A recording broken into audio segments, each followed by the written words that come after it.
boom, boom, boom, boom, boom, boom, boom, boom. All right. Got a lot to talk about today. We do. We have a guest, Jeff Garcia from Locked On Spurs and Ken's 5. Chat. What's up, Gunnar and Alice? Good morning, Matt Lerma. Sid Elias. Thanks for joining us.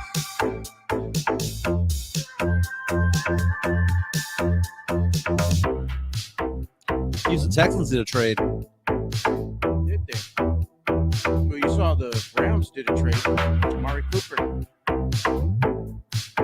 Yeah. And also Tom Brady became part owner of the Raiders. 5% owner. Yeah. He was angling for 10 is what I saw.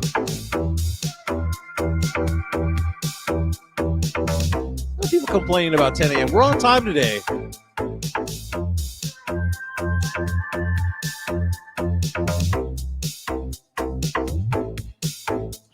Or do they want us to start at 9:58, Joe, and begin at 10? Maybe. But 10 o'clock is when we start.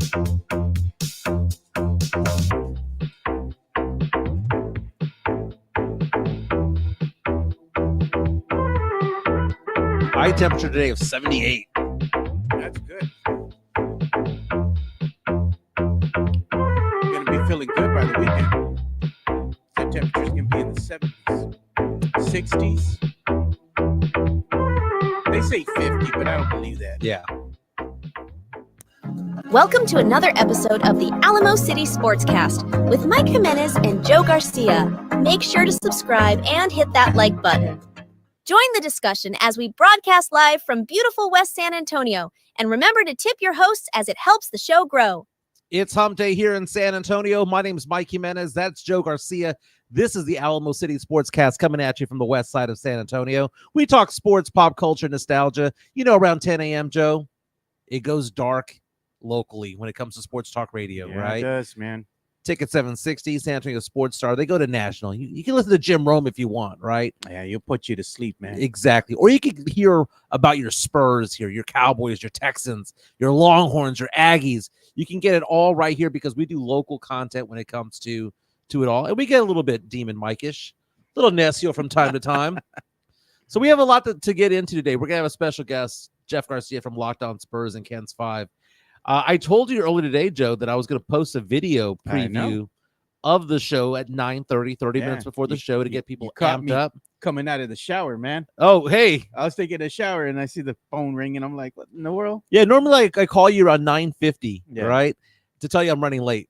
But today I called you to tell you, it's like, hey, I'm going to go ahead and do this, kind of get some engagement going. We'll be talking about Jeremy Sochan, and Jeremy Sochan had a big game in the Spurs preseason loss yesterday, 120-117 to the Miami Heat. There was a brawl outside after the game there in the stands that we'll show as well. But Sochan is an interesting animal, Joe. And it's funny because I think people think that I'm coming around to Sochan. We do have the apology form. Remember that. Yes.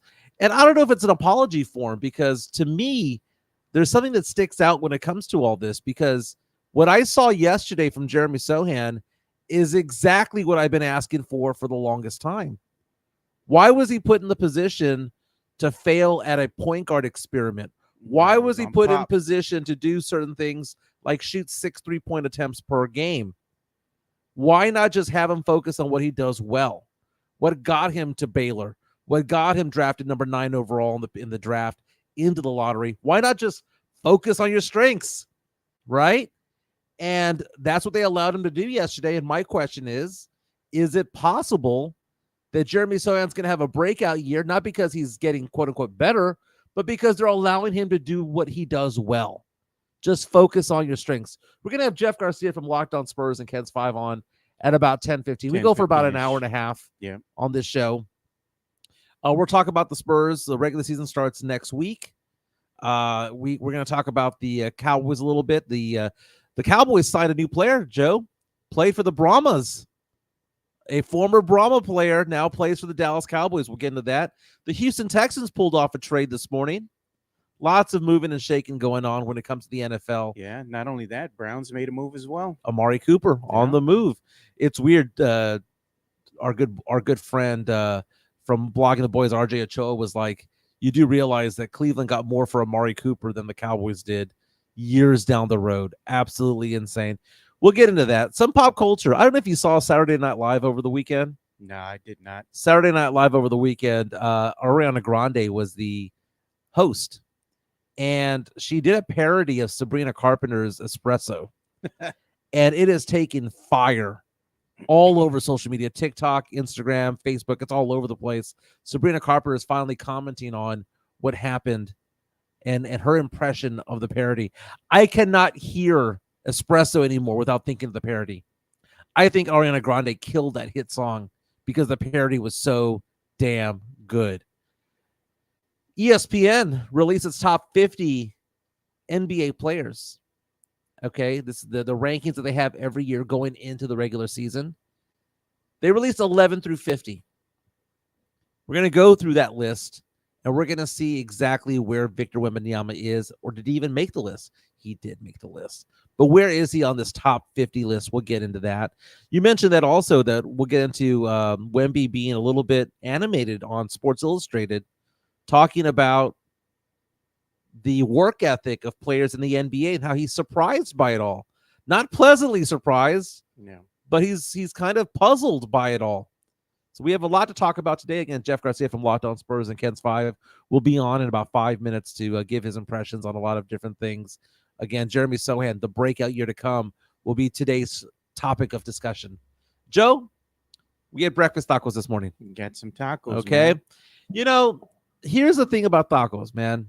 Went to Las Palapas. I love Las Palapas. When I did my video to preview today's show, it was in the parking lot of Las Palapas.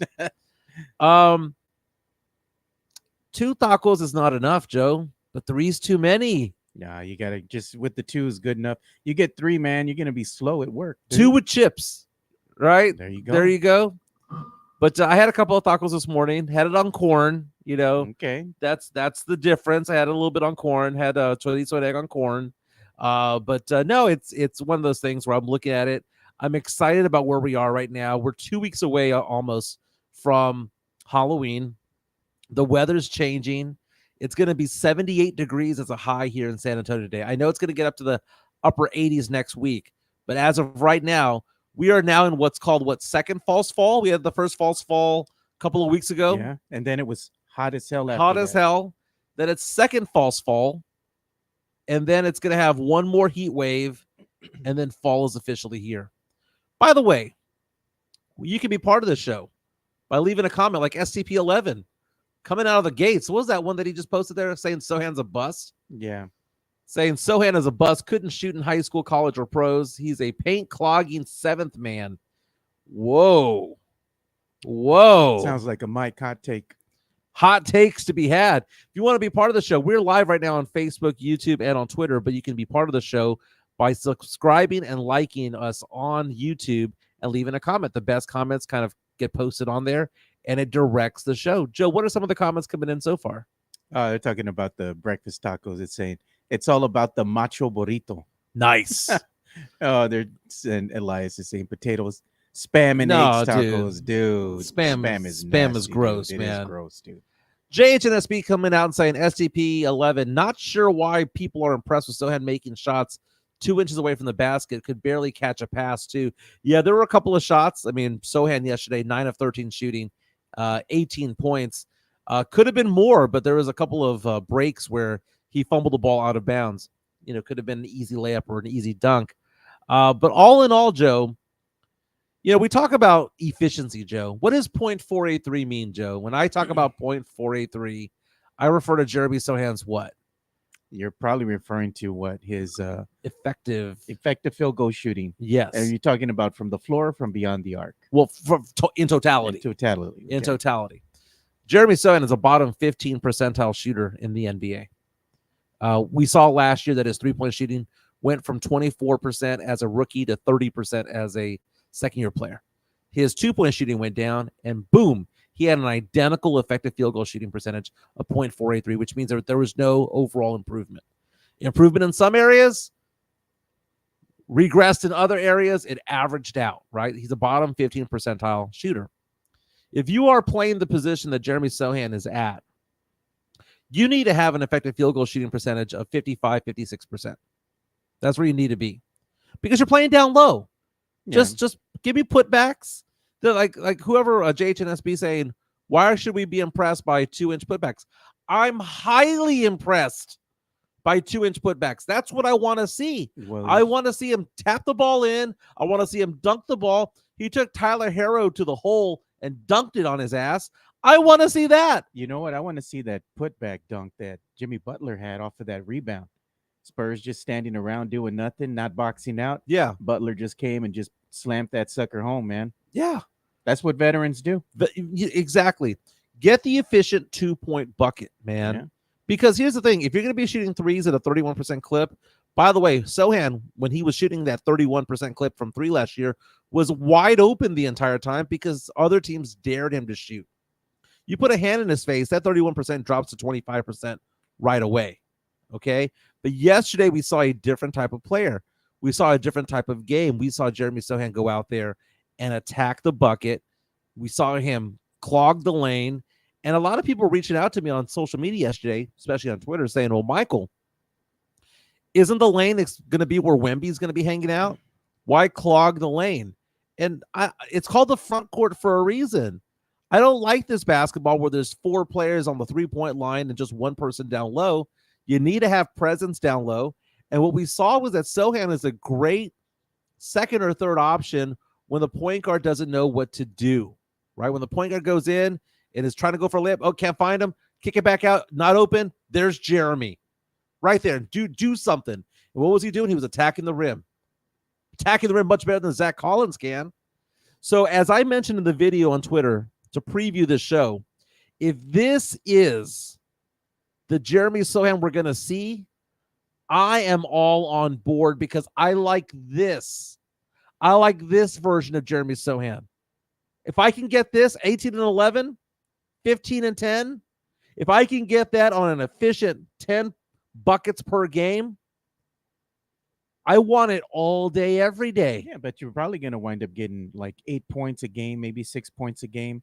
But the Jeremy Sochan that you saw right now shows that he's evolving a little bit. He's being asked to play a position now that's more natural to him, other than what Coach Pop was experimenting at point guard, putting him in other positions that weren't conducive to him being successful out on the court. You know, it didn't look like he was enjoying himself quite a bit, you know. Now it looks like he's having fun going out there and competing and doing what he needs to do, which is just do good at doing all the little things out there on the court. That's all he needs to do. He articulated this during the point guard experiment. Oh, he looked awful. Jeremy says, I don't like this. Yeah, I don't feel confident with this. And so my question for you, Joe, is this. Who makes that decision? You already know who makes that decision. That is Pop's decision. But what I don't want to see, Joe, sorry, I don't mean to interrupt. What I don't want to hear is Jeremy Sochan take a leap this season, year 3, because he's playing his natural position, going towards his strengths. The last thing I want to hear from Spurs fan is, that's the beauty and magic of Pop. That it was because Pop put him in that experiment at point guard. It's because Pop made him outside of his comfort zone and had him experiment at 3. That's the reason why Jeremy's playing so well. That is stupid. Play to your position. Play to what is natural to you.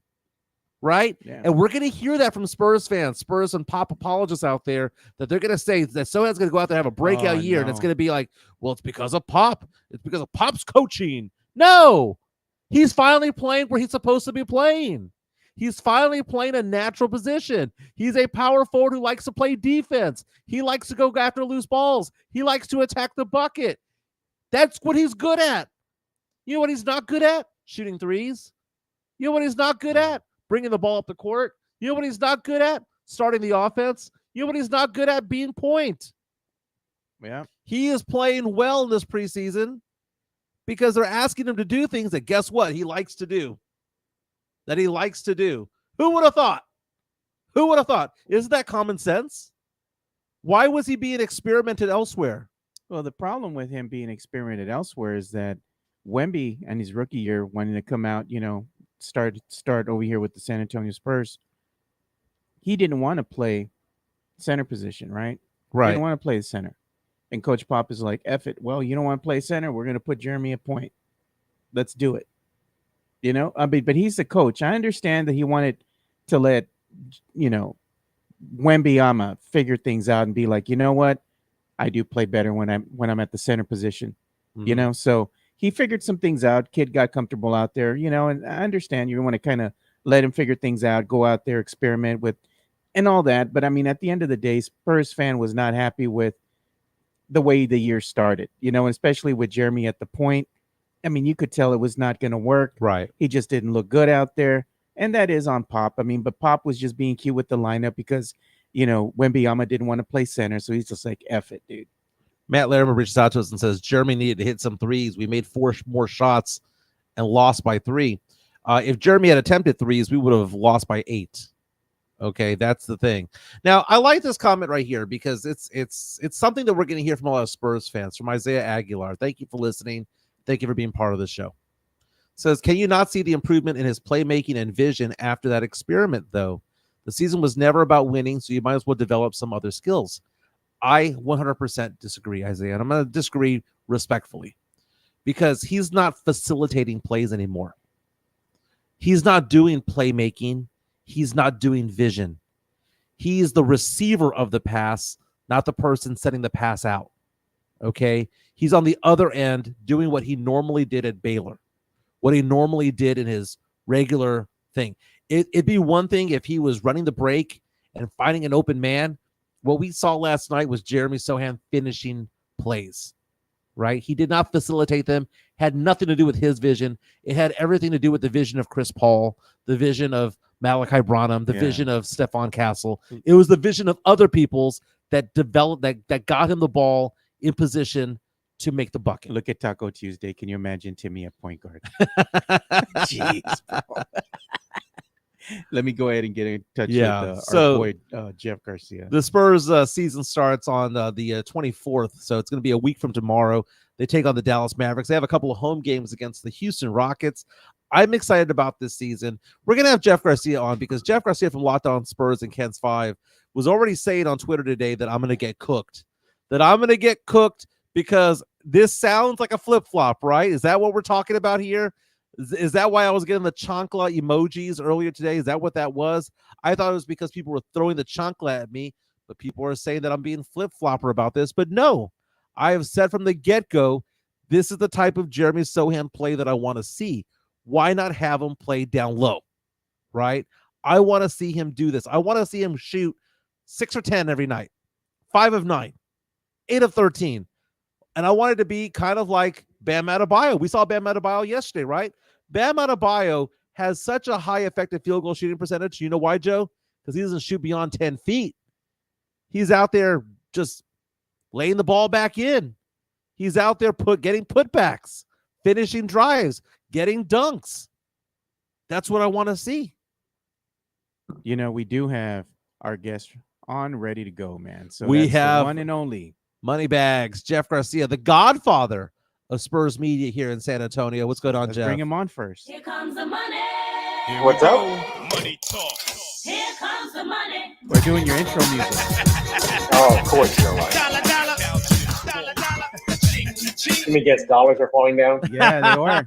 Dollars, you're making it rain today, Jeff. Dollar bills, y'all. Now, who was making it rain last night was Jeremy Sochan. Not from distance, Jeff Garcia. We saw Jeremy Sochan making bucket after bucket after bucket from within 2 inches, from within 2 feet. I loved me some Jeremy Sochan last night from 2 feet from the bucket.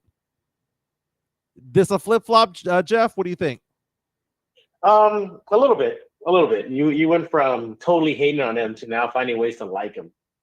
So, but nevertheless, yeah, he played good yesterday. By the way, everybody, sorry if I sound a little congested. I got cold. I'm catching a cold right now, so not good times right now. Yeah, I know. But no, Sochan looked pretty good. He's been looking good throughout the preseason.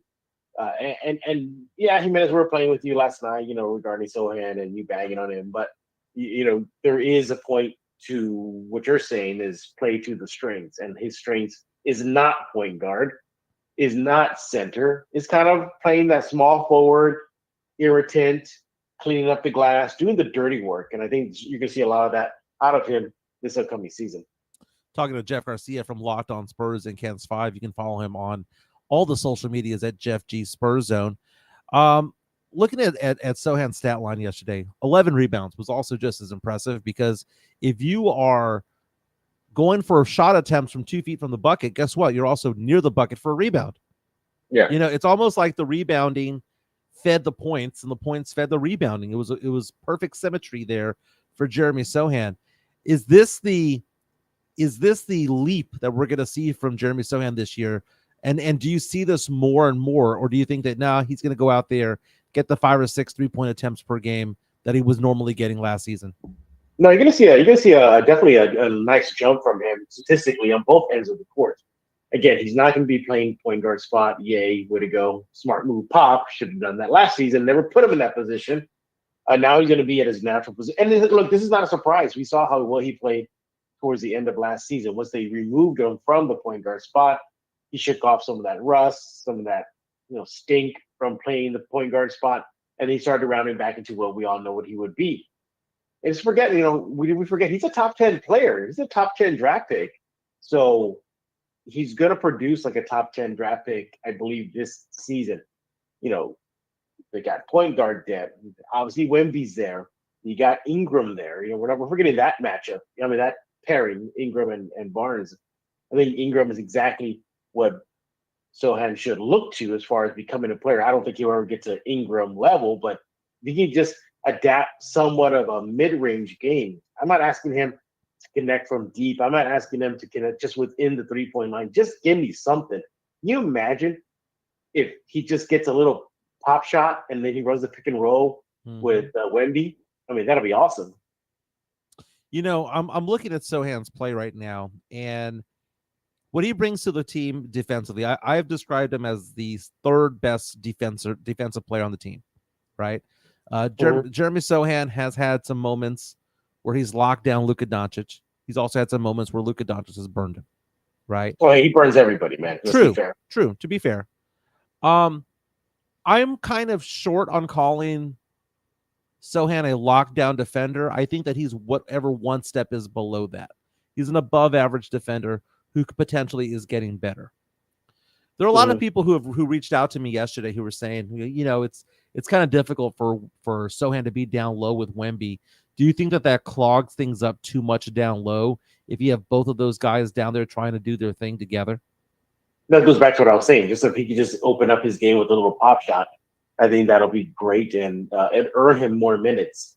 But yeah, Wemby's happy, you're going to have job security. And if you're a good player that can pair with him, you're going to have job security in San Antonio. So I think he needs to focus on that. Clogging it up? No, I don't think so. As long as, it just depends on pairings. You don't want him and Collins out there, as being your primary offensive weapons. I mean, I don't think that's going to work. But hey, I think the Spurs team is balanced enough where Sochan won't be in that situation.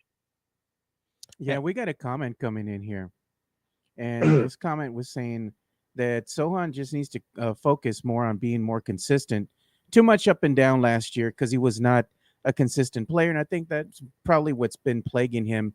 And the faction of Spurs fans, should I say, that's been frustrated with Jeremy Sochan and his play out there on the court because they're not looking at the other things that he does so well out there, including one Michael Jimenez here, is his consistent play. He's kind of been a little bit inconsistent. Coach Pop wanted to experiment with him at the point guard position. That didn't really pan out too well last season. Now that they have depth, as you're stating, at the point guard position, now he can go ahead and play more of his natural position, which is to do the dirty work down there, get rebounds. And if he can go ahead and put up a couple buckets every game, so be it. But if you can get, I'd say, at least 8 points out of Sochan every single game and get him to go ahead and get double digits in rebounds, 11, 12 rebounds, hand out a couple assists, and go out there and set screens, picks, get the 50-50 balls, go out and play defense and kind of wreak havoc and just, like you said, be a pest. That's where he's going to be his best, I think. What I want to see more. I want to see a 14-9, 14-10 kind of guy. Him though. That's what you want. There's going to be a lot of weapons on the Spurs side of things. once Vassell comes back. And I think Sochan could take advantage of that. Attention is going to be given to Wemby. Then after that, it's going to be either Vassell or Keldon. Then after that, it's going to be Chris Paul. So I think this is where Sochan could shine with so many decoys, where he can get loose for easy buckets, where he can clean up glass, clear the glass up, to say Wemby takes a shot and he's double teamed. Where he can free up and be ready for Chris Paul's passes. So I think the team around him suits Sochan to become an effective player. Yeah, we've mentioned this before, Jeff, that Sochan is, to me, I look at Sochan like Derek White, in the sense that he doesn't make a bad team better, but he makes a good team great. He feeds off the talent around him. That's the thing. He's not the talent. He feeds off the talent, and he can look very, very, very good doing it. Look at this comment. David Outwater making fun of Collins again, saying that Collins was Butterfingers last night, booty crumbs, and again. that Sochan also had Butterfingers. Hey, Chris Paul was just Butterfingers as well too. He had the most. He even had the most turnovers. Let's talk about that, because a lot of what's been going on, Spurs fans were excited that the team made a push out there in the fourth quarter, and they actually took the lead, and it looked like they might have a shot to win, but it was not to be. The Heat kind of pulled away at the very end on this with, against the Spurs in this game here, and won 120 to 117. But the way that the Spurs lost this game is because they couldn't hang on to the ball. They had 21 turnovers compared to the Heat, who just had 9, and the points in the paint, the Spurs dominated the Heat 64 to 48, but at the end of the day, it boils down to turnovers. The Spurs still can't seem to take care of the ball.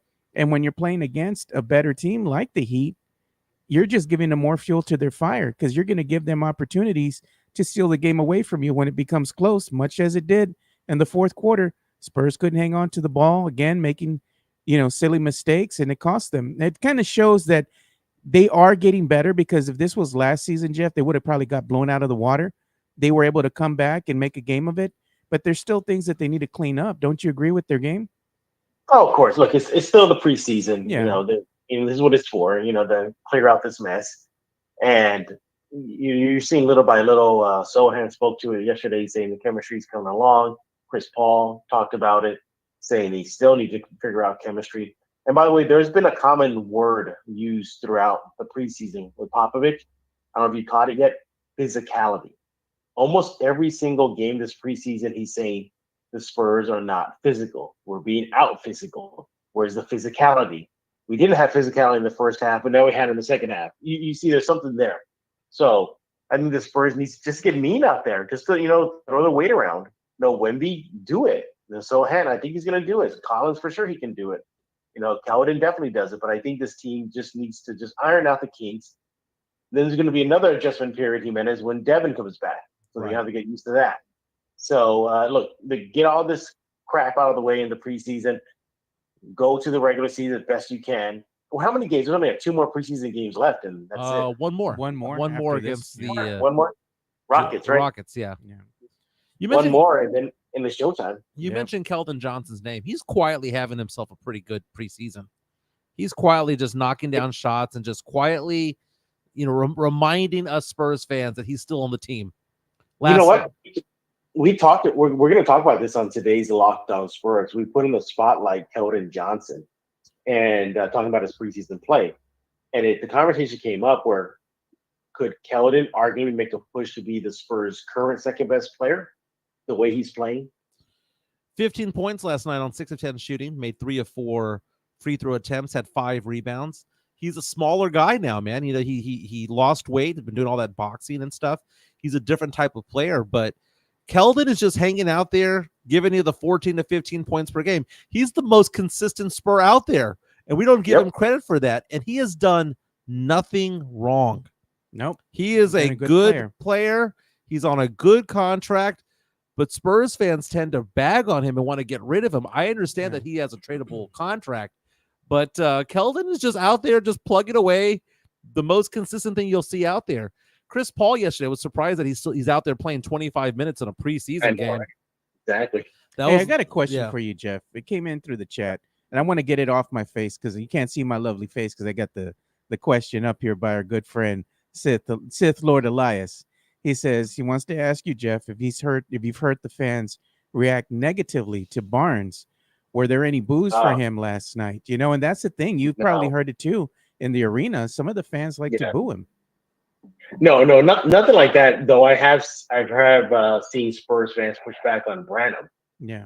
That I've seen that lately. But then again, look at Branham's numbers in the preseason, and it's not bad. But I mean, he's getting points up there. But my goodness, shooting is just bad. Yeah, Branham at least was 5 for 10 yesterday, 15 points.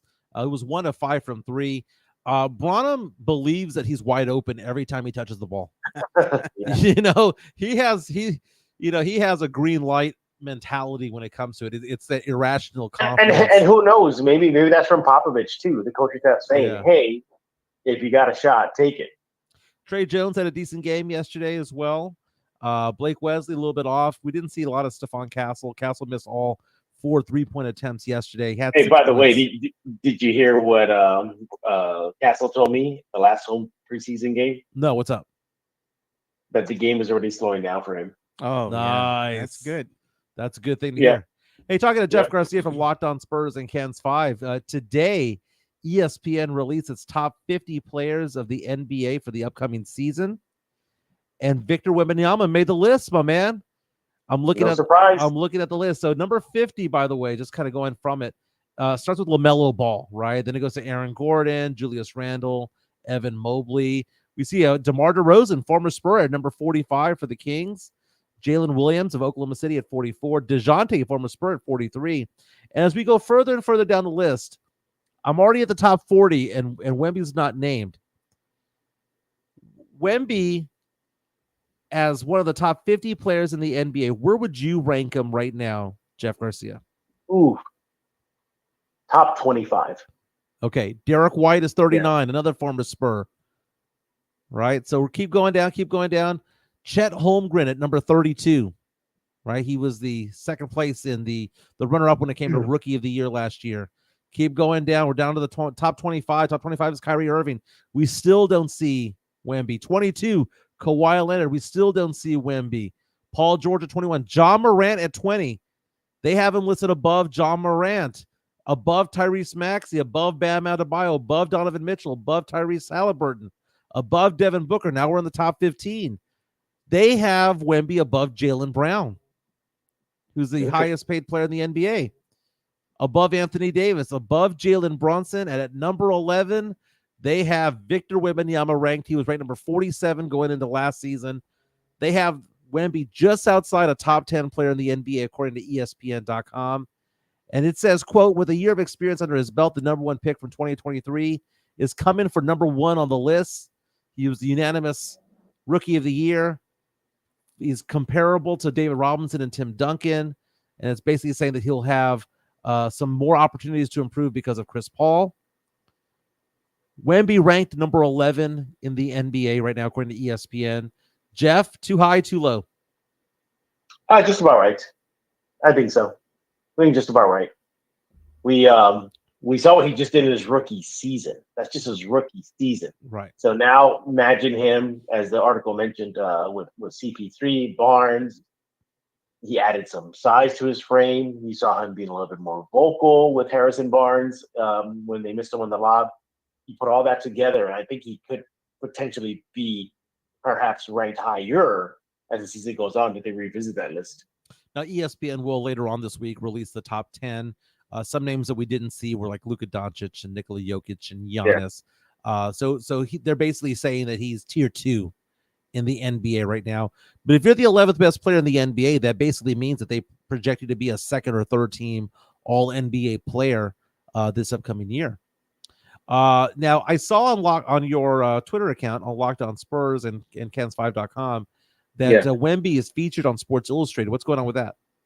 Oh, he just got the cover boy. He's the cover boy for Sports Illustrated, and you get a deep dive into what his likes, dislikes, on and off the court. Obviously, for me, he's a nerd just like me, so he lists his top favorite Star Wars characters.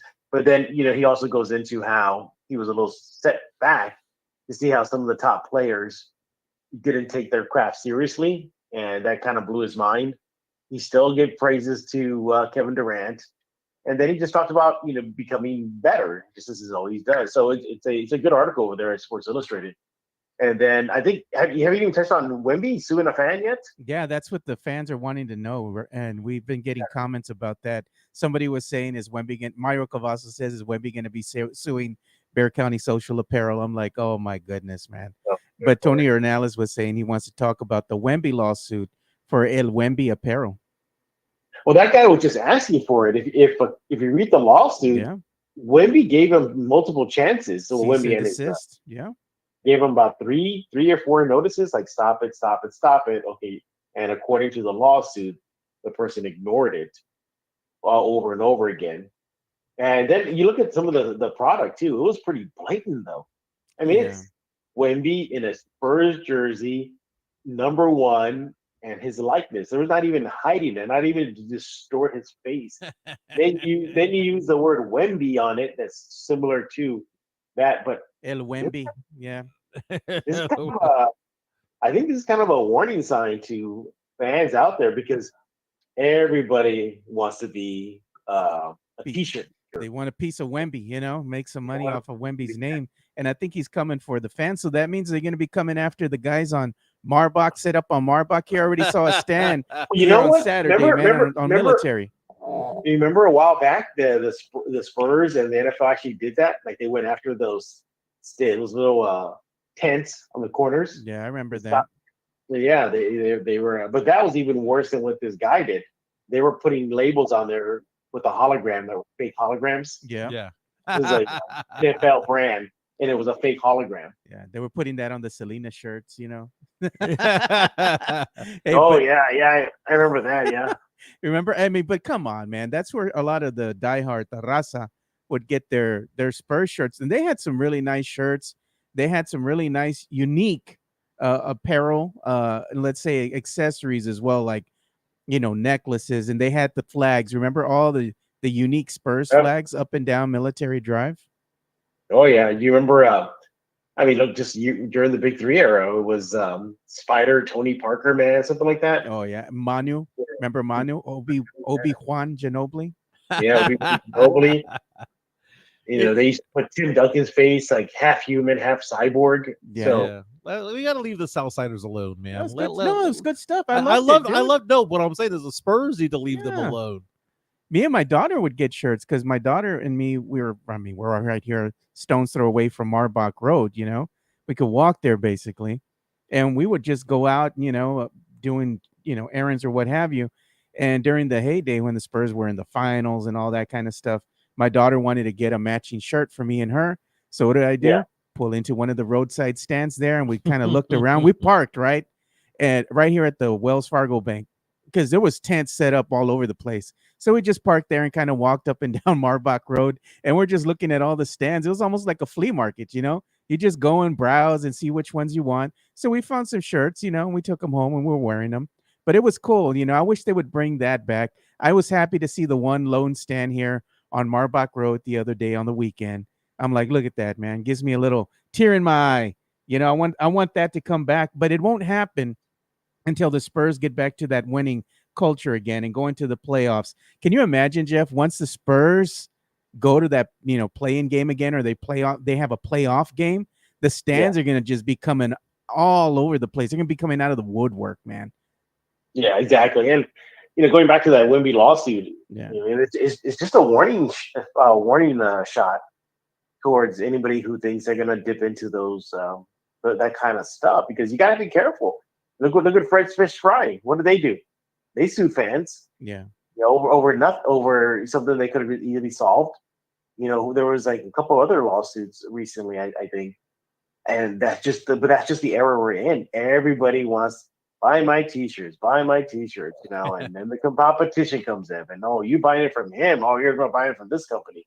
Yeah. So it just gets spun out of control, and now it's come to this. But the lawsuit is interesting if you read it. Exactly what Wemby is seeking. I mean, he's throwing the book at this guy. Well, he gave him chances, like you said, Jeff. And not only that, but the URL, like the website, it was called Wemby's World, and he tried to was it trademark the phrase El Wemby? Yeah, then he ignored the decision from the Federal Trademark Commission Yeah. and he went ahead and did it anyway. Yeah. Yeah, and didn't then, care. I think, is it? And I think I heard like, isn't the scuttlebutt among fans like this guy was not a good person, something like that? Like, Oh, I did don't it go know wrong? because I'm not gonna throw names out there.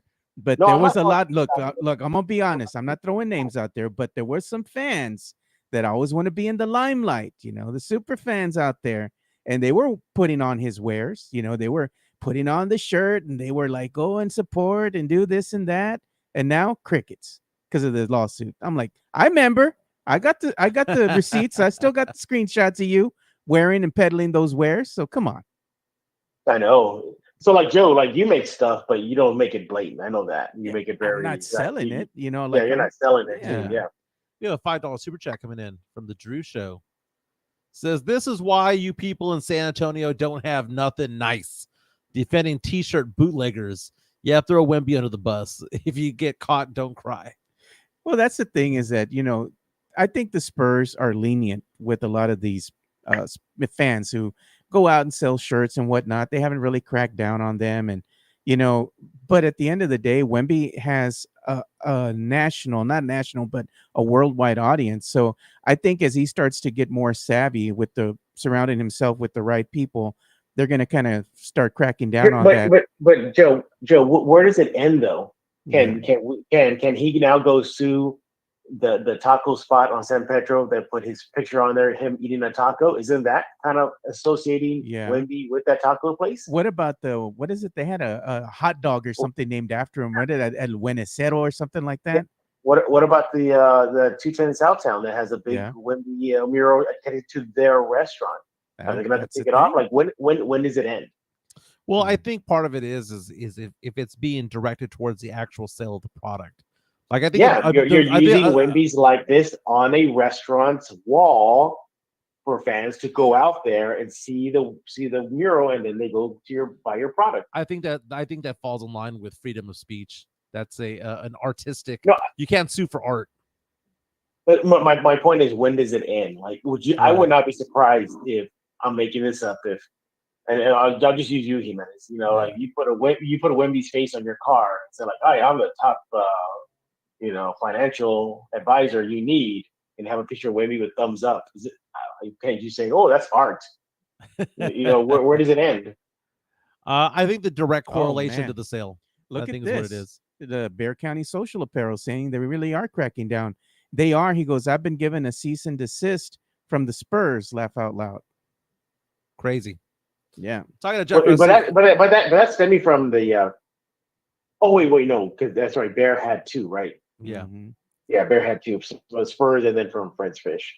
Talking to Jeff Garcia from Locked On Spurs and Ken's 5. Spurs season gets going 1 week from tomorrow. They've got one more preseason game against the Rockets. Spurs open the season against the Dallas Mavericks on the road, have back-to-back home games against the Houston Rockets, then go on the road to take on the Oklahoma City Thunder. There's going to be some cuts, Jeff, at some point. They're asking him already. They're asking Jeff. Yeah, that was a great question. Who was asking that question? Is there a surprise name that might make this roster, or is it just kind of is what it is? So let me ask. Let me pose this question to you because one of our listeners wants to ask a question, Jeff. They're asking you. Tavares is asking you, Jeff, who makes the roster, and they're saying the team might have to cut Mamu or Bassi. I think you're probably going to see a lot of finagling, like IR, like, oh, darn it, Bassie got hurt again. Oh, well, maybe something like that. Look, the Spurs recently waived Isaiah Miller, so he's gone. I wouldn't be surprised if Minix is next, and then, they waived him. What are you doing, stupid Spurs? And, he's going to Austin. That could happen. A guy, he's one of the guys I think he can sneak in and get some legit minutes the way he's playing. Malachi Flynn is another guy on the bubble. He hasn't really been playing at all during the preseason. So if the writing's on the wall for him, he could be next. Boston Jr., he's another guy they can let go. So there's guys that they can waive to make the final regular season roster. So I have no doubts that they're gonna, go that route. So your suspects are Boston Jr., Malachi Flynn, Minutes, and one's already let go, Isaiah Miller. So that leaves 3 guys there. So how many is for with that? Who's most in danger, Blake Wesley or Malachi Branham? Which of the first rounders from a few years ago are most in danger? Probably Branham. I think Branham. Interesting. The inconsistency and defensive issues. At least Wesley will hustle on defense. At least there's that. And he's been making strides in the preseason. He's looking a lot better than what he did. And as a matter of fact, I asked him that. He joined Locked On Spurs a few weeks ago. And I asked him, I said, hey, so what do you think about this clog at the guard spot? I didn't say point guard, I just said guard spot. And he just told me that he acknowledges it, that all he can do is just play his game. But if that's all he can do, then he's really showing out. Yeah, we have another $5 super chat from Drew Show saying that if Wemby gets in the restaurant business, you better believe they'll crack down. That's how trademarks work. I agree to that sense, but putting a mural on the wall of Selena, of George Strait, of whatever, that's protected. That is protected by First Amendment rights of expression, of artistic freedom. There is a fine line, and you were talking about what is the fine line. There's you can honor somebody with artwork, but it's whether you say that artwork is going to then translate into them saying that they support or endorse the establishment. That's where the problem is. That if you figure that it's an endorsement. Did Wemby endorse that clothing line? He did not. No. So use his likeness in the merchandise. Okay, same argument. Did Wemby endorse Rudy's Seafood Place on the South Side to put his picture on there? No. If you put Wemby's likeness on the food, then you'd have an argument like the clothing, right? But art is art. Okay, so then, like Joe said, what about the Wemby hot dog? They put the name on the hot dog. Yeah, on the Buenasero. Yeah, I don't think that that's an issue. I don't think they can go after that. I'm not trying to argue with you. I'm just trying to show you how fine line it is. I think when you're trying to sell the likeness, you get in trouble. Yeah. Well, you know what? They can't get me for making the silver and black chain. I'm gonna be wearing this when I go to the opening night game. Nice. And be wearing that. I made a little medallion too, Hey, but I can sell this because it's silver and black. It doesn't have any Spurs logo. There's no player likeness on it or nothing like that. Right. Maybe we could get Jeff. It could be the Raiders for all we know. Yeah, we could get Jeff to wear one of these. It could be Clark High School for all we know. By the way, I need you guys to nerd out. Jeff, tell me about what happened over at the Comic-Con over the weekend. Oh, man, it was an experience I will never forget. This one was probably one of the most memorable Comic-Cons I had since I've been hosting it for 3 years now. I'll give you a little behind the scenes look. I never thought I'd be having lunch with Sophia Boutella and Charlie Hunnam of Sons of Anarchy. Nice. I never thought sitting next to me and another day for lunch will be Sean Astin, Rudy himself, and Samwise Gamgee from Lord of the Rings, literally shoulder to shoulder with me as he's doing business on his cell phone. I took a lot of pictures on stage, even the guy from San Antonio, Emilio Rivera, who's in Mayans MC, he even did a drop for Locked On Spurs. So it was just so much fun. And by the way, I don't know if this is the bucket list thing, but if it wasn't on my bucket list, I added it last second. I had a chance to sing a Blues Clues song with all three Blues Clues hosts, and I was not going to pass that up. The Big Texas might have video of me on the stage with them, because what happened was the original two, the first and the second host, Steve Burns. They had Steve Burns and Donovan. They had a little bit more rapport, a little bit more chemistry than the third guy, Josh. Not to say they didn't include him, they did, but there was just a little bit more connection with the host one and host two. So during the panel, a fan asked them if they can sing a song, for their kids, and they did. And then they started, they were like kind of swaying back and forth. And then the third host kind of felt left out. So then I jump on the couch with them. I go, come on, Josh, let's do our own song. So then all of us started singing the song. So I'm on mic, and I have no idea what the lyrics are. Nice. They do. Blues Clues. I'm on, I don't know what it was. And I'm on mic just mumbling, I don't know what I'm doing here. I don't know what's going on here. But I mean, it was just memorable. I got to hang out with Ron Perlman. And guess what? We talked about Dragon Ball Z. I'm not kidding. I am not kidding. This was like one of the most memorable ones. The lines were out of control long. They stretched out of the Henry B. Gonzalez into the streets. I think this was a world record one. Oh, well, at least for them. Right. So all in all, it was good. It was really good. A lot of people showed up. Joe, shout out you. You showed up for one of the days to check out me at the panels. I was there at Joe, the panel room for 4 hours with you, brother. Yeah, which is you did when. Oh, and by the way, everybody, I gave Joe a chance to talk with the fans during Yeah, he did. Nice. between panels. But it was really, really great. So thanks, Joe. I appreciate that, and the friends that you brought with you. And other Spurs fans showed up. They saw me on the vendor floor. Stop by, say hello.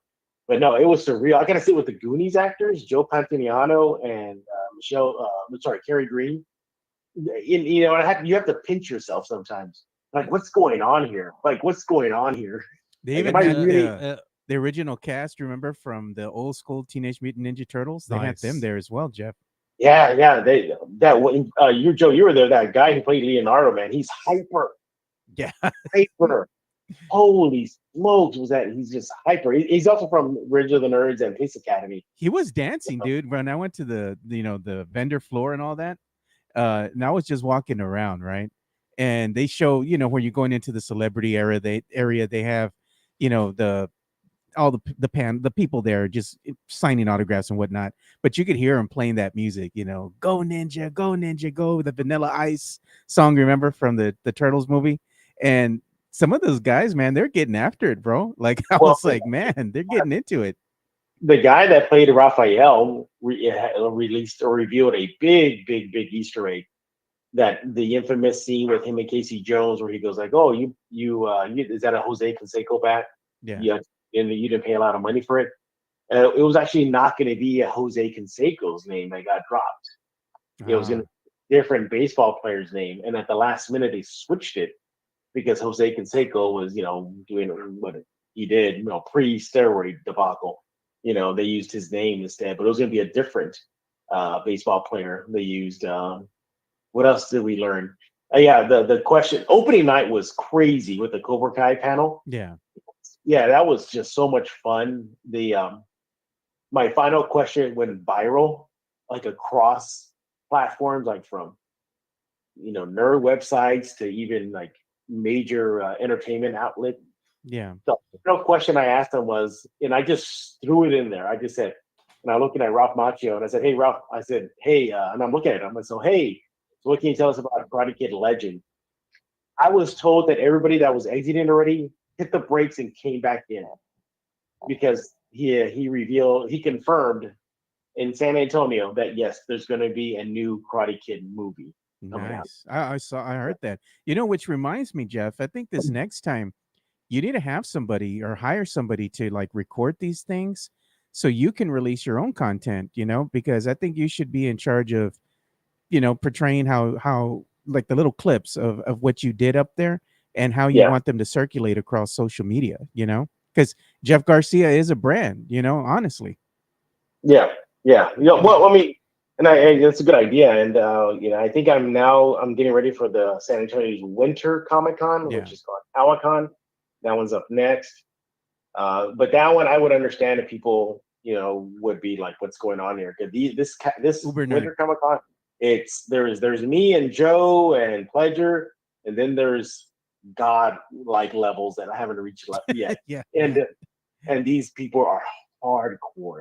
Yeah. There's some times, Joe, where they'll tell me like the cosplay. I'm like, what is that? And they go, "Oh, I'm so and so from such and such, and then page 5 and number 3, this character showed up." I mean, they're hardcore. Yeah, they know everything, man. But we do have SpaceCon coming up there, and that one's gonna have, if you're a Star Wars fan, the great Ewan McGregor, Hayden Christensen. I mean, Wow. Obi-Wan and Anakin, bro. Oh yeah. I already put my name in the hat for the credentials, man. So we'll see how it pans out. But if not, I'm probably gonna wind up buying my ticket just to go and check it out, dude, because they do have some great panels, happening on Friday, Saturday. I think they have the Hayden Christensen panel happens like at 8:00, and then the next day on Sunday is when they have the great Ewan McGregor talking. So I mean, those are kind of worth the price of admission to me, I'm surprised they're not going to have them together in one panel. Yeah, I don't know why they did put them together. Maybe it was scheduling, because maybe Hayden Christian has to leave right after he's done signing, and Ewan McGregor staying. So I'm sure it had to do with scheduling. But yeah, it would have been great to see them up there on the stage together. Yeah, another memory I have is usually I talk to the actors about 5-10 minutes before I bring them on stage. And with the Mayans MC panel, that was with Emilio Rivera from San Antonio, and then JD Pardo and Michael Irby. It was like we had instant chemistry. It was the most bizarre experience I had with actors or in the entertainment, where it's as if we all knew each other. And then it translated onto the stage, and we were just laughing and talking. I brought up about how competitive to get with golf. You had people in the stand say, like, man, it felt like you were part of the MC, the Mayans MC too. So that was a really good experience. I took tons of pictures, man. A lot of behind the scenes stuff that I'll treasure forever. But looking forward to Comic-Con. That's next. And can't wait for Big Texas, the next one. Jeff, I feared for the cast of Cobra Kai when I bumped into them. They were about a block away from the wrong side of downtown. I kept on. I wanted to point at them. Go towards the right. Go towards downtown, because they were getting closer and closer to the hood. Bumping into them. What were they doing in Houston? No, they were on East Houston Street in San Antonio. Oh, East Houston Street. I thought you said they were in Houston. No. So like if they had gone to the left one block, they would have been in Travis Park. Okay. Yeah, bad idea. I was like, bad idea. Hook a right, go towards the Alamo, go back towards Civilization. But a couple of fans spotted them. They posed for photos out there.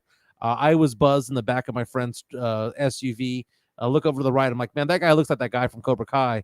And then I saw Peyton List, and I was like, oh, wait a minute, this is the whole crew.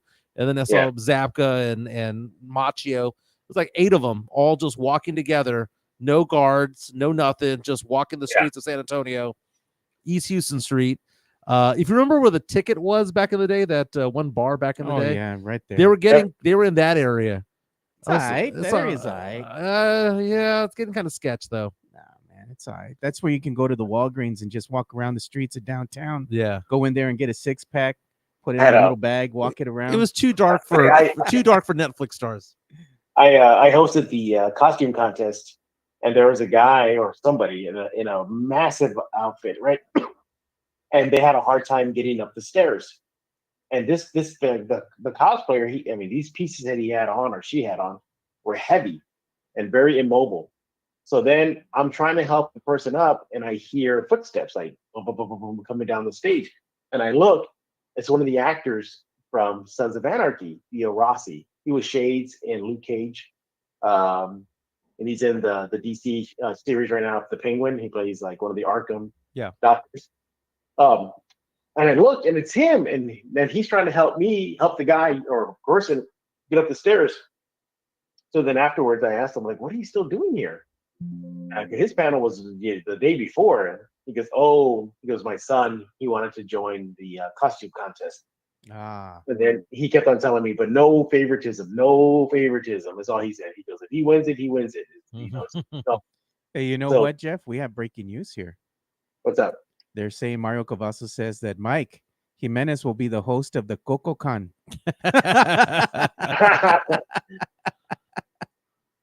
Oh, man. CocoCon. I wasn't telling you, Joe, but I thought all the panels went there. I mean, you were there in the audience with me for Saturday night, right? You did Saturday with me? Yeah, I did Saturday. Yeah. I think all the panels went well. I did not host the Lord of the Rings one. Yeah, man. That one hosted itself, dude, honestly. Elijah Wood and I forgot the name of the other guy. They did great, dude. They were just basically talking with the fans, Yeah, Sean Astin, yeah. Yeah. But here's another behind the scenes peek. And I did set one of them aside for you, Joe. Okay. When the actors left for the day on Sunday, Joe Pantoliano, the guy who that was in Goonies, one of the Fratelli brothers. Him. He left a bunch of his photographs, like his photographs, not headshots, like professional, but like scenes, like when you go to when you get an autograph, they have little posters and stuff. Yeah, photos. he left a bunch of them on his desk, and I took them. Yeah. I took them. So I have some Goonies merch for you, Joe. Nice. Thanks, Jeff. Appreciate it, man. Hey, did you Yeah. get that hologram that I was showing you, that Tim Duncan one that turns to Tim, Manu, and then No, Tony? no, I didn't. Not because I didn't like it, but because Ken's is gonna change up the nerd wall. Ah, I got to get you Yeah. one though. I can get you one from my boy, uh, Amir. He's the one that makes them, and I got his contact info. I'll probably get you one so you can have it for your personal collection. By the way, Joe, thank you for showing out and showing me support, unlike somebody else next to you right now. Thank you Ah, so much for that. Nice. Appreciate that, Joe. Yeah. Did Jimenez? Oh no, I guess Jimenez didn't want to show support. yeah, he didn't go, but you know what? He probably would have showed up for 15 minutes and said hi and left. I stayed there for the long haul, man. Dude, You know, I would have gone just to see Peyton List. Cochino Mike. You're gonna be hosting the Cochino Con. if for history purposes, personal history, the first actor I spoke with at the event was Peyton List. She was the person I spoke Yeah, to. she's a really good actress. I really do enjoy her. Yeah, and then it was really good to see, and it's not, you get a lot of life lessons from the panels.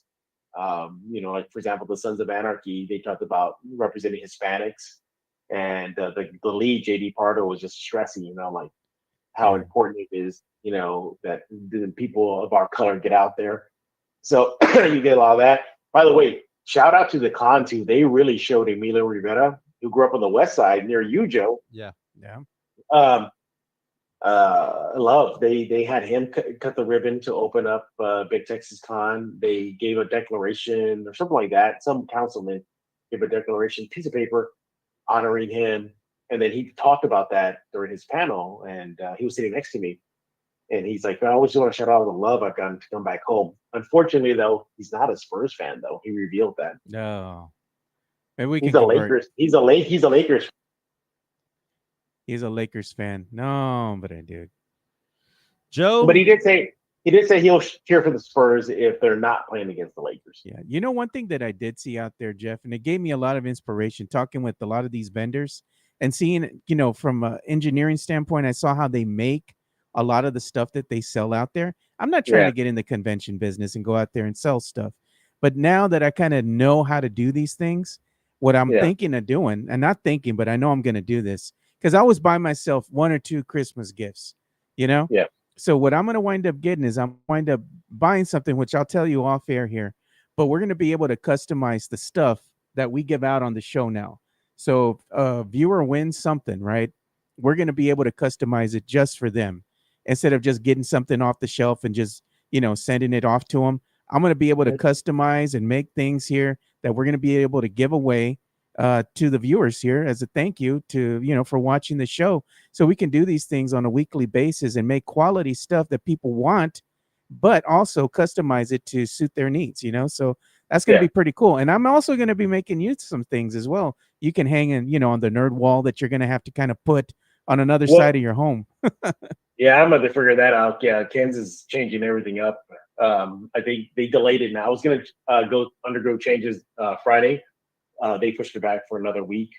But I got to figure out how to way to sneak in some nerd stuff. It's funny because I had a guest come on this past week, and I was like, hey, you're at this time, I'm thinking this is going to be the last week of the Nerd Wall. And I go, hey, you're part of the last week of the Nerd Wall. He goes, and he was so upset. He goes, that can't change. It's become iconic now. Like the Nerd Wall has become iconic among guests and Spurs fans. So, Joe, you're gonna have to help me sneak ways to get around a green screen. Oh man, the green screen can be, that's a beautiful thing though. Once you have the green screen, think of your next Lowe's, or let's say we got something that we're working on too, right? And think of this. You could do your backdrop as being in the, a scene from Star Wars. You're on a Death Star, destroyer. You could do anything you want to. Once you have that green screen, you can make any background you want. And I can show you how easy it is to do that. But you'll have your mind blown like, I didn't know I could do all this stuff. So maybe we'll have Jeff Garcia like taking pictures for social media with like Ewan McGregor, Hayden Christensen or something, it'd be fun. Yeah, exactly. But the cool thing about it, like the Big Texas, they did send me a bunch of files, forms. I'm sorry, not forms, photos. Yeah. My time on the stage, and I'm looking at them. I'm like, oh my god, did that just really happen to me? Like, am I on stage with Ron Perlman? Am I on stage with the voice actor of Anakin Skywalker? Nice. Yeah. So it was pretty good. It was pretty good though. But again, Joe, thank you, appreciate that. Unlike Mike Jimenez, who didn't show up. Maybe we could get him to show up for the next one because, like I said, I'm putting my Did name I in get the hat. invited? No. Yes, you did. Yes, you did. I did. Yes, you did. I don't know. I didn't invite him. know. I had already brought my tickets ahead of time, and I already had my son going and one of my best friends, Jonas Clark, going, and I was going to meet my other boy out there, Daniel from Legacy of Nerd. So we already made plans, but Mike was busy. He was big timing us, man. He don't got time for us. Oh man, is that No. true, Jimenez? I always big time, dude. It just is what He's it in is. Conroe. He don't like us no more. I'm in Conroe. Just move to Conroe already. Oh my goodness. he Dude, don't love us no more, Jeff. You know who did reach out to me? It was funny though on the weekend. Pledger. yeah. He was like around 4 or something like that, or 5. And he's like, Yeah. "What you doing?" I'm like, "Pledge, I'm at the Comic-Con, man." I think he wanted to go hang out or something. I'd be like, "I'm down to drink beers with you, Pledge, but I'm at the Comic-Con right now." That's hilarious. That is But Jeff. Jeff, what are you working on for Locked On Spurs? well, we got Lockdown Spurs dropping in the next 10-20 minutes. So that we're gonna put thinking hats on about Kelvin Johnson. Then they got another article coming up later today. Also, too, I'll be on Ken's 5. I'm going to be joining my colleague Hannah Titty with discussing the Wemby lawsuit. So we're going to get the fan reaction. So Hannah and I are going to be doing a spot, not for Lockdown Spurs, not for Ken's 5 Digital, but for the newscast. Nice. So myself and Hannah will be doing that in just later today. So I'm trying to get as best I can to get uncongested so I don't look stupid on camera, which I'm going to load up on medicine right now. I'm going to OD on it. Yeah, you got to do what you got to do, man. And Jimenez, you're in tomorrow for Lockdown Spurs, right? We're recording tomorrow. I'm down, baby. I'm down. Yeah, so Jimenez will be our guest. See, you're recording tomorrow, so you'll be our guest on Friday. You'll close out the weekend. Jeff, you won't believe what I'm doing right now, Jeff. You would have been the last, if it had happened, you would have been the last guest that had the Nerdle Ball. No. Oh, brutal, dude. But now we got it delayed one more week. So the Nerd Wall survives for one more week. Jeff Garcia, Locked On Spurs, Ken's 5. Don't forget to subscribe on YouTube, Spotify. Where else can we find you, man? Yeah, Locked On Spurs, as you mentioned, YouTube, it's getting a lot of subscriptions lately. So I appreciate that. Kens5.com/Spurs. Seriously, subscribe to Locked On Spurs, man. We need it. I think the Locked On NBA Network is going to be launching a new NBA newsletter. Nice. So keep an eye on for that as well. And then, of course, Jimenez will be joining me tomorrow to record a show. Maybe we'll discuss Sohan. We'll see. I liked what I saw yesterday. All right. We'll talk about it, man. Thanks a lot, guys. Appreciate Jeff, it. thank All you right, so thanks, much, Jeff. man. Joe, you know what I'm doing right now, Joe? What are you doing? Looking at the Chevy Real girls? Oh, dude, Tim Gonzalez mentioned that the Chevy Real girls, by the way, are doing a fantastic job these days. I don't know if man. you've seen the new latest and greatest with it. I got a message right now from the Association of Basketball Officials, Sanitary Basketball Officials Association, saying, Michael, you never registered to be an official this year. Season starts You're out. starts in 3 weeks.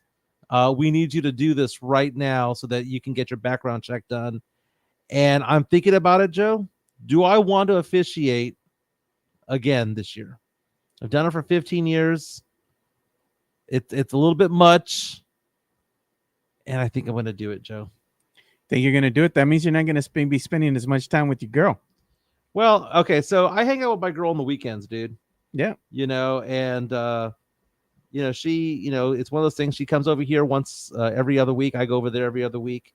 But it's just one of those things. I like to officiate.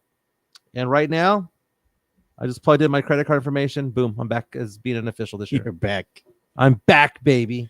Yeah. You know what else we need to do? We need to go and give some love to MCS General Contracting, man. I am sporting their hat. MCS General Contracting, more than 30 years of combined experience in concrete placement. They are the best in the business. Honest pricing, high quality work, They get going on house foundations, driveways, concrete patio decks. If you want to extend the deck, extend the driveway. If you're a business and you need to put together a slab, a parking lot, or other concrete placement services or sidewalks, reach out to MCS General Contracting at 210-774-9155. They're confident in their skills, so give Chris Leha over at MCS General Contracting a call at 210-774-9155. And thank you for being a sponsor of this show. That diamond hard concrete, Joe. Got to get that diamond hard concrete in your life. And you know what? MCS General Contracting is what powers this show and the chat. The chat is brought to you by MCS General Contracting. And if you want things done right the first time, not done cheap, but done right the first time, with over 30 years of experience in the concrete business, go ahead and call my boy, Christopher Leha, at 210-774-9155 and set up your free consultation where you can come out and kind of explain what you want done and give you a price on the spot. In NFL news, we have 3 trades to report. One of them from yesterday. We mentioned yesterday the breaking news that Devontae Adams was traded from the Raiders to the Jets. So the Jets apparently going, quote, all in, like Jerry Jones would say, but they're actually doing something. The Buffalo Bills landed Amari Cooper in a trade with the Cleveland Browns. The Browns, ex-Cowboy. Yeah. The Browns somehow got more years later for Amari Cooper than the Cowboys did. The Bills are sending 3 draft picks, a 3rd rounder, a 6th, and a 7th rounder for a 30-year-old wide receiver. Again, Cooper is going to be their wide receiver 1, hopefully in the playoffs. Stephon Diggs went to the Houston Texans, and the Texans have Diggs, right? So the Bills making that move, trying to get it. There are rumors out there that the Detroit Lions are going to be making some moves as well. But speaking of the Texans also pulled a trade. They traded one of their running backs, Cam Akers.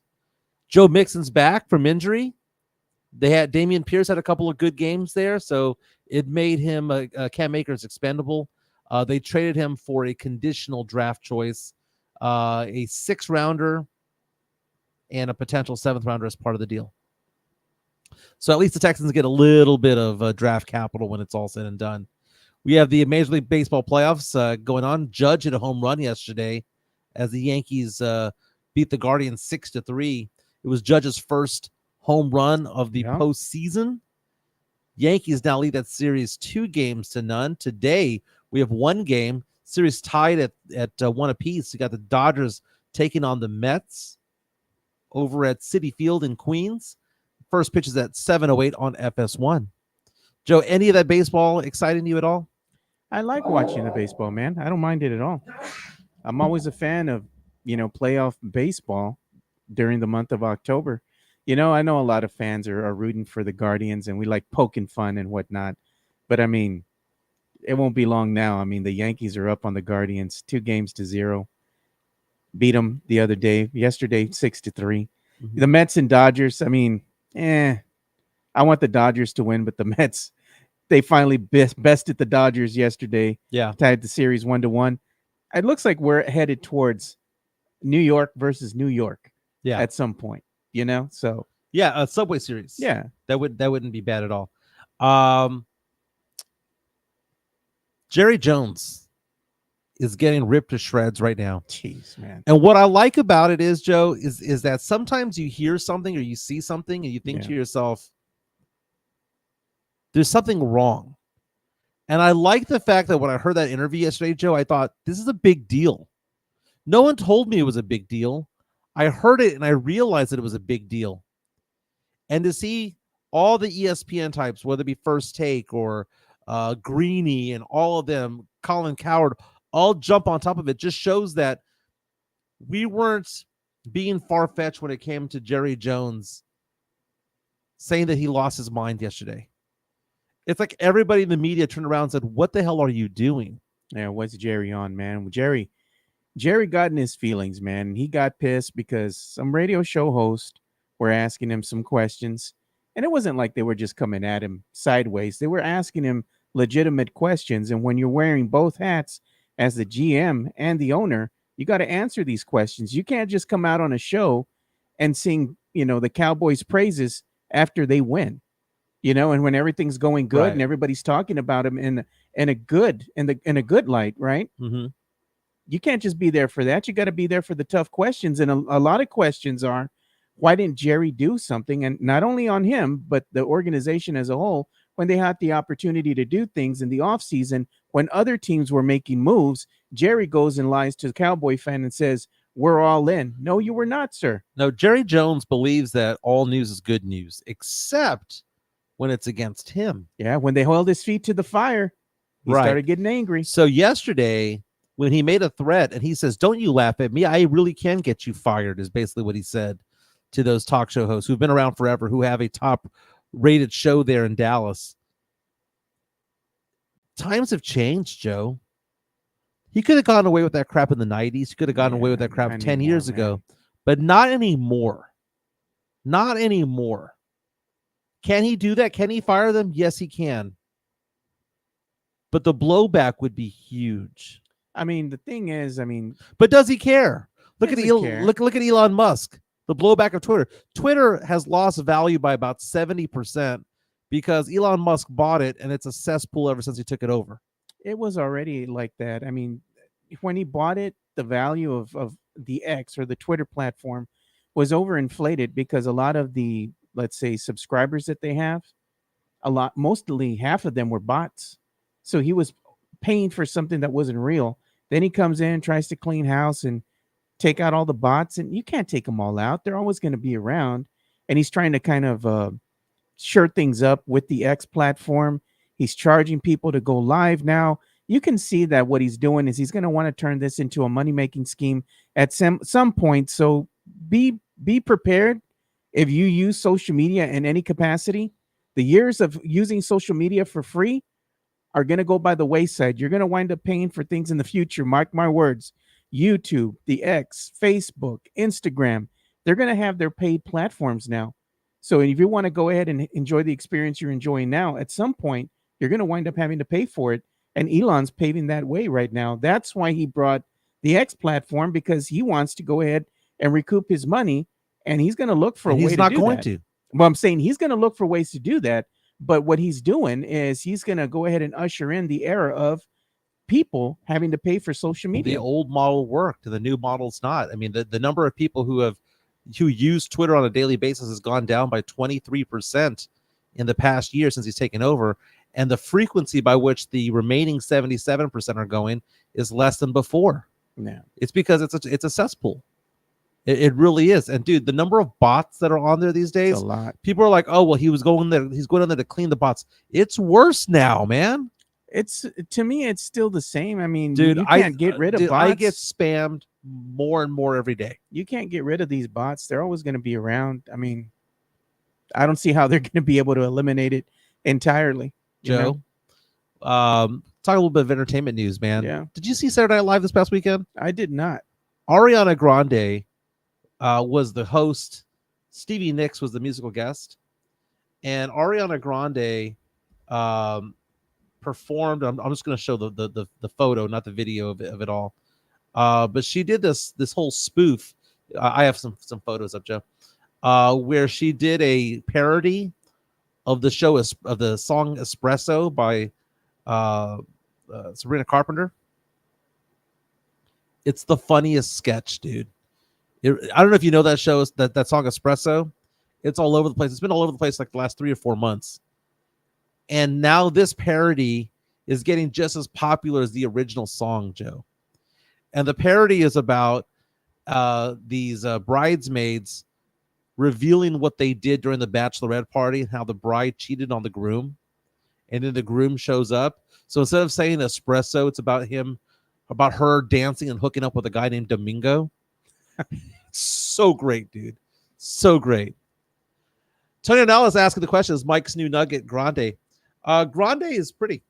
She's pretty. She's kind of crazy. She likes taking dudes. You know, she's a home wrecker. Yeah, she's a nugget. I'll go for it. But I thought that was kind of funny. A lot of fans in the stands yesterday at the one of the baseball games, the Yankees game yesterday, were questioning whether or not Taylor Swift and Travis Kelce were engaged, because Taylor Swift gave him a hug and a kiss as she was blinking out with a ring on her left finger, but it was on the wrong finger. It looked like an engagement ring, Joe. It looked like Swifties were going crazy until people pause the video like the Zapruder film, JFK, murder, and they basically say, "Oh, wrong finger, move on, Joe." Joe, what you got going on this weekend, man? I know it's just Wednesday, but you got plans? Yeah, I got some plans, man. I'm just probably going to go ahead and start cleaning up the yard a little bit, doing some things around the house here because we do have the bulky item pickup that's going to be coming up here on the 28th. Yeah. I already saw some of my neighbors out here putting stuff out there on the sidewalks and whatnot. It's nothing but junk, you know? Yeah, my girlfriend has that this weekend. Yeah, I got to And- take some stuff out of the house. It's old, dude. Yeah, she's asked me to go help. So if I go all the way over there again, Can be put to work. I'm gonna be put to work. Yeah, it's time, man. The old pool that I have in the backyard, gonna break it down, cut it up, put it in the front, and have them take that. And I gotta take some things down in the backyard as well, some old posts and whatnot, and get those out of here. So yeah, we got some cleaning up to do, but it should be a good weekend for working outdoors out here because the temperatures are gonna be nice. Yeah. Toner Analysis is asking the question. You guys met Vanessa Macias before she met and married Tim Duncan, right? Yeah. I saw her a couple times. She was over at the Missions game. She was calling that. I did one Yeah. radio show with her. And I did run into her before she knew Tim Duncan because she was at a Spurs game with her family once or twice. Remember seeing her walking up and down the stairs. She was like sitting right in front of me. Yeah, I did a radio show with her and Anthony Pittman one time, and Yeah. Jay Tope. We did a show one morning for a couple of hours. She was really nice. She's always been nice to me whenever I've seen her. I've Yeah. only met her maybe 3 or 4 times, but she's been nice every single time. So not sure where that question came from, but also Sam Salinas earlier was saying Grandma Becky, Mike Taylor's mother, passed Mhm. away. I want to say my condolences to Mike Taylor and his family when it comes to all that. He says that she's in a better place. That apparently she had some sort of health issues. So I'm glad that they're finding some closure, but that's got to be very, very devastating. It's tough losing parents, man. I mean, I keep thinking about that. I just took my mom on the weekend to go out for her birthday. My dad's birthday was before my mother's, and he had some surgeries as well this last week. So parents are getting up there in age. Kind of makes you think, like life is short and It things like is. this are happening as you grow older. It starts taking things away from you, man. Life takes things away from you. Joe, I just signed up for the San Antonio Basketball Officials Association. And if I had to ask you, Joe, how much am I getting paid for a game, Joe? What do you think it would be, Joe? $40, Okay. $50. So right now, the going rate right now for a middle school game is, if you include the gas that they pay you for gas, it's between $65 and $75 for the hour. Okay.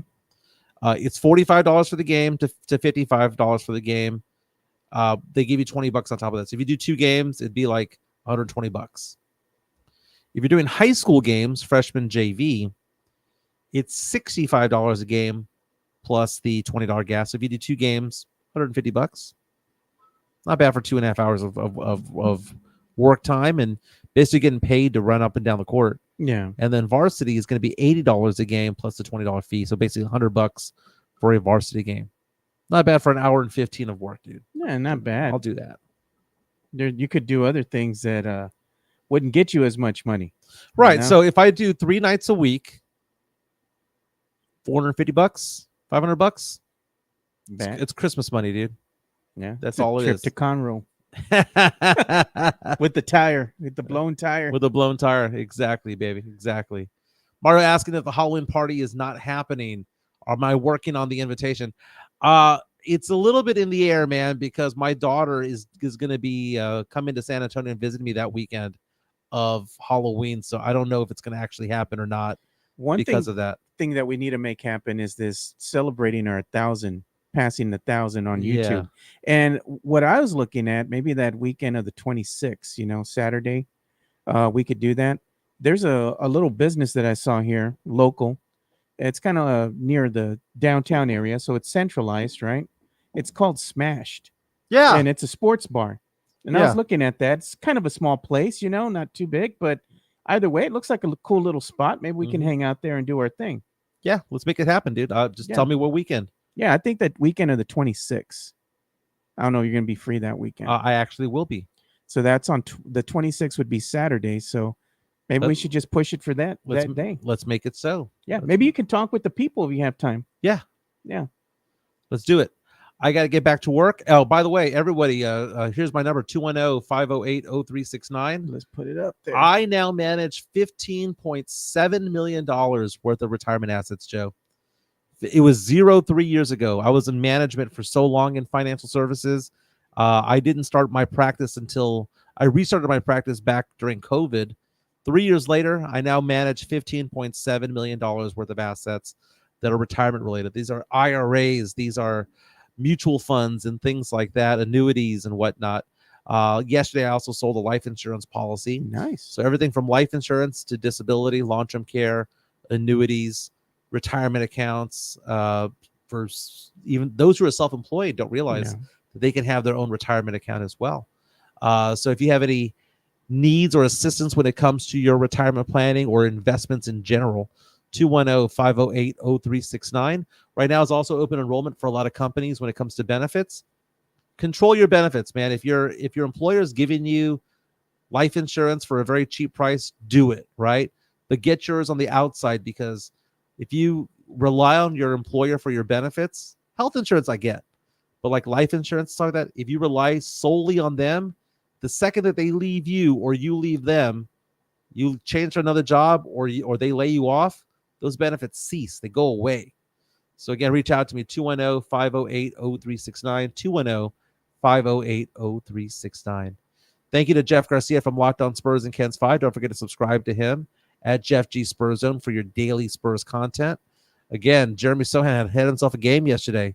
Was super excited to see him play as well as he did yesterday. And people were coming out and saying that 2 tacos is not enough to go to Rolando's Super Taco. I know what Rolando's is. That's on Hildebrand. Just need the one. Yeah. No, you need half. I think you, me, and Jeff can feast off of one Rolando Super Taco. It's the size of the plate. That is too big, man. It's the size of my face. Yeah. Everyone have a fantastic day. Got to head into work. See you guys mañana. Later, boys.